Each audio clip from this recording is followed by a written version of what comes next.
나는 분명히 채비도 견제를 잘해서 채비 정렬도 잘했는데 자꾸 엉키게 됩니다.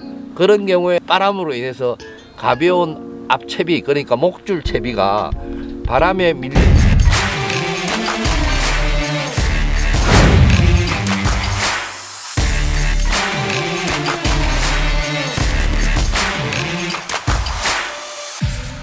여러분들의 구독, 좋아요는 영상 제작에 큰 힘이 됩니다.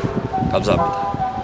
첫째는 채비를 던져서 착수가 되기 직전에 릴 서프를 잡아서 채비를 정렬을 시켜서 착수되게 해야 되는데, 이게 릴 찌낚시의 특성상 던지면 무거운 어신지가 먼저 앞서 날아가게 됩니다. 그리고 바늘이 이제 뒤따르게 되죠. 그러니까 어신지가 선행하고 바늘이나 목줄이나 그런 나머지 부분들이 후행을 하기 때문에 날아가는 모양이 바늘하고 목줄하고 뽕돌이 원줄 위로 겹쳐서 날아가게 됩니다. 그러면 그 상태에서 그대로 물에 떨어지게 되면 엉킬 수밖에 없죠. 이번 시간에는 채비 엉킴에 대한 또 다른 문제에 대해서 말씀을 드리겠습니다. 나는 채비를 던지고도 채비 착수 직전에 원줄을 잘 잡아줘서 채비도 잘 펴지게 해서 내리는데 채비가 자꾸 엉킵니다. 이런 이제 질문도 들어오는 경우를 제가 자주 보게 됩니다. 뽕돌을 제대로 다 다시고 채비를 해서 던지셔가지고 중지 손가락으로 가볍게 스프를 잡아서 채비도 정렬을 시킨 것 같은데 그도 올려보면 또 엉켜 있다. 그런 경우도 이제 자주 말씀을 하시는데, 그건 채비 정렬의 문제가 아니고 뽕돌의 위치나 바람의 영향입니다. 그 말이 뭔가 하면, 이 역풍이 부는 경우에는 채비가 날아가다가도 앞바람으로 인해서 가벼운 앞채비, 그러니까 목줄 채비가 바람에 밀려서 원줄 쪽으로 밀려오는 경우가 많죠. 그래서 채비가 일자로 날아가다가도 떨어지기 직전에 채비는 펼쳤는데 바람 때문에 다시 겹쳐져서 가라앉는 경우가 있고, 이런 날은 이제 어떻게 하셔야 되는가 하면 채비를 조금 뽕돌을 목줄에 많이 채우시는 게 좋습니다.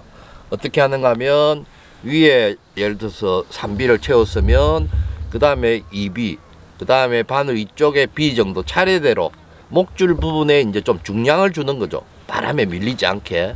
그러니까 어차피 바람이 많이 부는 날은 채비가 좀 안정적인 게 좋은 거니까 채비를 좀 더 무게감 있게 이래 맞추시는 게 중요하고, 그 다음에 뽕돌을 중량을 있게 맞췄는데 뽕돌 위치에 따라서 이게 채비가 엉키는 경우가 또 나옵니다. 어떻게 나오는가 하면, 이제 채비가 던졌는데 뽕돌이 바늘 근처에 있을 경우에 좀 무거운 게 있을 경우입니다.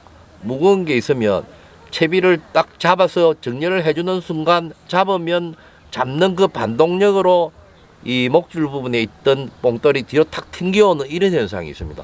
그래서 그런 경우에 또 다시 엉켜버리는 그런 경우가 있거든요. 그게 바람도 좀 불고 뽕돌도 좀 크고 이러면 그런 현상이 자꾸 생겨서 목줄이 이제 자꾸 엉키게 됩니다.